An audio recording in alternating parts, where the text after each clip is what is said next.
السلام علیکم ویورز، امید کرتی ہوں آپ سب ایمان اور صحت کی بہترین حالت میں ہوں گے۔ دنیا کے تقریباً ہر انسان کا یہ المیہ ہے کہ وہ لوگوں کو اس بات کی اجازت دے دیتے ہیں کہ ہم کیا کر سکتے ہیں اور کیا نہیں۔ کامیابی، خوشی اور رزق بازار میں نہیں بکتی، بلکہ انسان اپنے عزم و حوصلے اور لگن سے حاصل کرتا ہے۔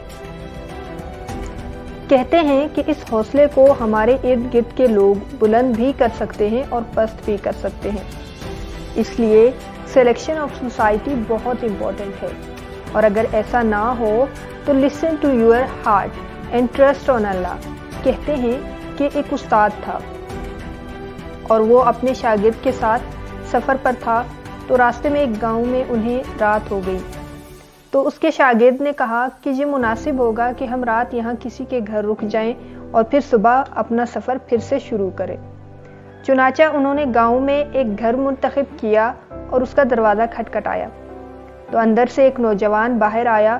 استاد نے اپنے آنے کا مقصد بیان کیا، تو اس نوجوان نے انہیں رات ٹھہرنے کے لیے ایک کمرہ دے دیا۔ گھر اور کمرے کی حالت سے لگ رہا تھا کہ وہ بہت غریب ہیں۔ رات جب وہ شخص کھانا لے کر آیا اور کچھ رسمی گفتگو کے بعد استاد نے نوجوان سے پوچھا کہ آپ کا ذریعہ معاش یعنی کمانے کا ذریعہ کیا ہے؟ تو انہوں نے کہا کہ ایک بھینس ہے جس سے زندگی کا گزر بسر ہو جاتا ہے۔ تو استاد نے پوچھا، صرف ایک بھینس ہے؟ پھر تو گزارا بہت مشکل سے ہوتا ہوگا۔ تو نوجوان نے کہا کہ نہیں، میری بہت بڑی زمین بھی ہے مگر پتھریلی ہے، اور گاؤں والے کہتے ہیں کہ اس پر فصل کبھی نہیں اگ سکتی، یعنی پروڈکٹیو نہیں ہے۔ استاد نے کہا صحیح۔ انہوں نے کھانا کھایا، نماز وغیرہ ادا کی اور آرام کرنے کے لیے سو گئے، اور صبح تہجد کے ٹائم استاد نے شاگرد کو پھر سے سفر شروع کرنے کے لیے اٹھایا اور ساتھ میں ان کی بھینس کو بھی لے لیا۔ شاگرد نے بہت کہا کہ استاد، ان کا ذریعہ معاش صرف ایک جانور ہے اور اسے بھی ہم اپنے ساتھ لے کر چل رہے ہیں۔ تو استاد نے شاگرد کی اس بات پر خاموشی اختیار کی اور کوئی جواب نہ دیا۔ شاگرد اپنے دل ہی دل میں استاد کے بارے میں برا بلا سوچتا رہا اور کہتا رہا کہ اتنا علم والا آدمی ہے اور اپنے محسن کے ساتھ برائی کر کے نکلا ہے۔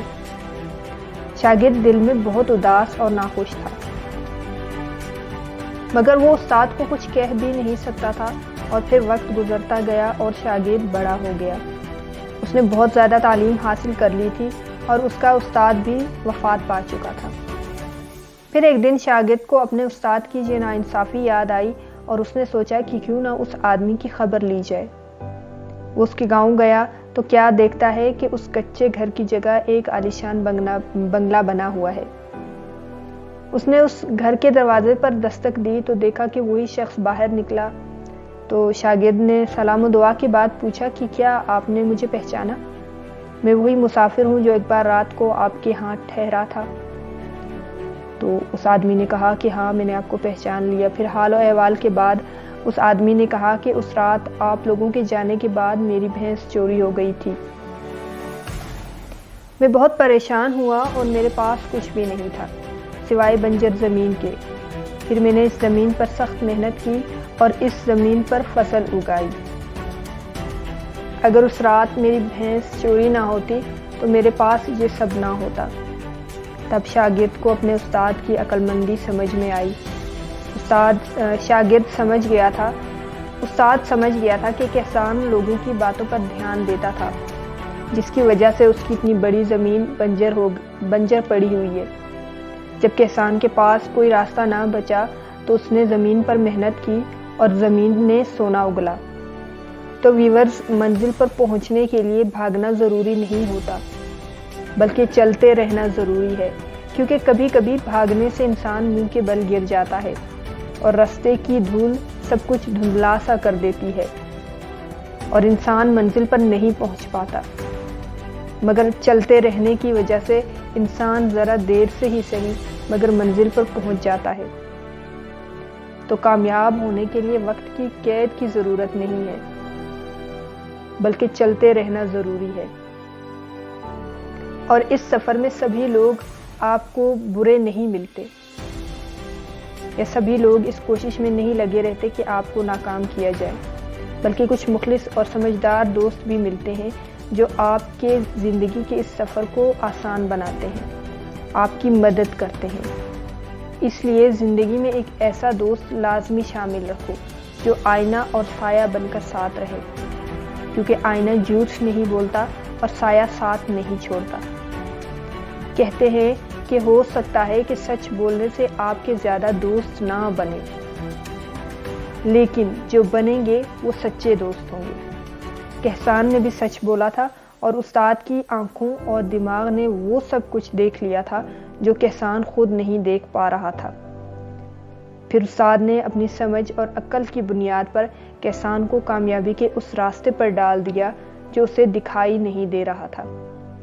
یہی کردار ہمارے اچھے اور مخلص دوست بھی ہماری زندگی میں ادا کرتے ہیں۔ حضرت علی رضی اللہ عنہ کا ایک قول ہے، وہ یہاں کوٹ کروں گی کہ اچھا دوست چاہے کتنا برا ہی کیوں نہ بن جائے، کبھی اس سے دوستی مت توڑو، کیونکہ پانی چاہے کتنا بھی گندا کیوں نہ ہو جائے، آگ بجھانے کے کام ضرور آتا ہے۔ اس لیے ہمیشہ دوسروں کے ساتھ اچھائی کرو، قدرت آپ کو اس کا دوگنا کر کے لوٹائے گی۔ اگر آپ کسی کے ساتھ نیکی کرتے ہیں تو اس نیکی کا بدلہ اس انسان سے نہ مانگے، بلکہ آپ اس نیکی کو بھول جائیں۔ کب کہاں یہ نیکی کیسے کیش ہو جاتی ہے آپ کو پتہ بھی نہیں چلتا۔ کون سا حادثہ یا کون سی تکلیف یا پھر کون سا دکھ قدرت آپ سے دور کر دیتی ہے آپ کو پتہ بھی نہیں چلتا۔ اس لیے نیکیاں اور اچھائیاں کرنی چاہیے تاکہ یہ اس وقت ہمارے کام آئیں جب ہم مشکل وقت میں ہوں، یا پھر وہ مشکل وقت ہم پر آئے ہی نہ، پہلے سے ہی ٹل جائے۔ ویورز، چینل کو لائک، شیئر اور سبسکرائب کر دیں اور نوٹیفیکیشن بیل کو دبانا نہ بھولیں۔ خوش رہیں اور خوشیاں بانٹیں۔ اپنے لیے بھی دعا کریں اور ہمیں بھی اپنی دعاؤں میں یاد رکھیں۔ کیا پتہ کب کہاں کس کی دعا قبول ہو جائے۔